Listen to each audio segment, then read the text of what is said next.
Una po sa ating mga balita, hiniwok ng Malacanang ang mga ahensya ng gobyerno na magsagawa na din ng sariling investigasyon sa mga posibleng anomalya sa tulong ng Sumbong sa Pangulo website. Tulad na lamang anya ng ginagawa ni Pangulong Ferdinand R. Marcos Jr. na personal na inaalam ang mga inire-report na flood control projects sa naturang website. Si Kenneth Pasyente sa sentro ng balita. Mismong si Pangulong Ferdinand R. Marcos Jr. na ang nag-utos ng malawakang pag-iimbestiga sa mga irregularidad sa flood control projects. Dahilan kung bakit inilunsad ang sumbong sa Pangulo.ph para malaman mula mismo sa publiko ang mga palpak na proyekto sa kanilang lugar. Katunayan, umabot na sa 11 projects ang personal na na-inspeksyon ng Pangulo. Kabilang ang mga flood control projects sa Marikina, Iloilo, Bulacan at Benguet, ilang araw matapos na matanggap ang mga reklamo sa sumbong sa Pangulo.ph.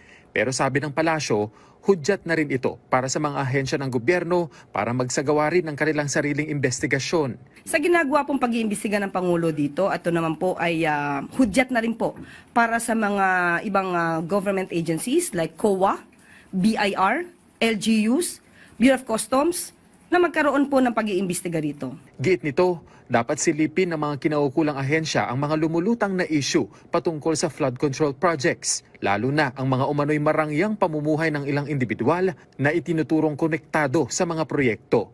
Maraming po tayo nakikita na maraming nagkakaroon ng luxury cars. Malamang ay dapat makita rin po ito ng BOC kung ito po ba ay bayad sa mga taxes na required. At sa mga LGUs po, kung makikita po natin na itong mga contractors na to, mga kontratista na to ay napakalaki ng mga proyekto at malaki ang kanilang kinikita. Tingnan po nila kung ito po ay naaayon din sa mga MERS permit or business permit na kanilang binabayaran sa LGUs. Pati po sa BIR. So, ito po yung pag-iimbestiga ng Pangulo ay hudyat sa bawat ahensya na gawin din nila ang kanilang trabaho upang mag-imbestiga patungkol dito. Tatalima raw dyan ang BIR. Kasado na kasi ang tax fraud audit na gagawin ng ahensya sa mga kontraktor ng flood control projects na tinukoy ng Pangulo. Dito gagawin ang isang parallel audit sa mga kontratista para silipin kung tama ba ang pagbabayad nila ng buwis.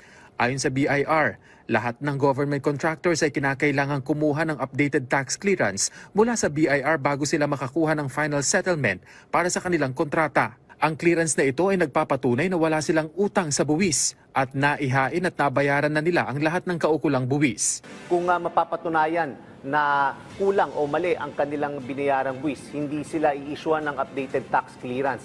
Ibig sabihin nito ay madi-disqualify sila sa susunod na mga government procurements at masususpindi din ang final settlement ng kanilang mga kasalukuyang kontrata sa gobyerno. Aaksyonan din daw ng BIR ang mga proyektong nai-report na natapos na pero wala namang naitayong istruktura. Kung makakakuha tayo ng official na certification mula sa kaukulang ahensya ng gobyerno na nagsasabing ghost project ang isang flood control project, ay mag-i-issue tayo agad ng deficiency tax assessment laban sa contractor na ito. Hindi kasi maaaring i-claim bilang deductible expense ang isang proyektong hindi naman talaga ginawa. Sabi nga, no project means no deductible expense. Kaya kapag ghost project ito, tatanggalin namin lahat ng kaukulang gastos o claims at mananagot ang contractor sa tamang buwis. Habang ang Department of Environment and Natural Resources hahabulin ang mga proyektong walang Environmental Compliance Certificate at hindi sumailalim sa Environmental Impact Assessment. If they are violating the laws on this, we will have to take action against them. No? Kenneth Pasyente para sa Pambansang TV sa Bagong Pilipinas.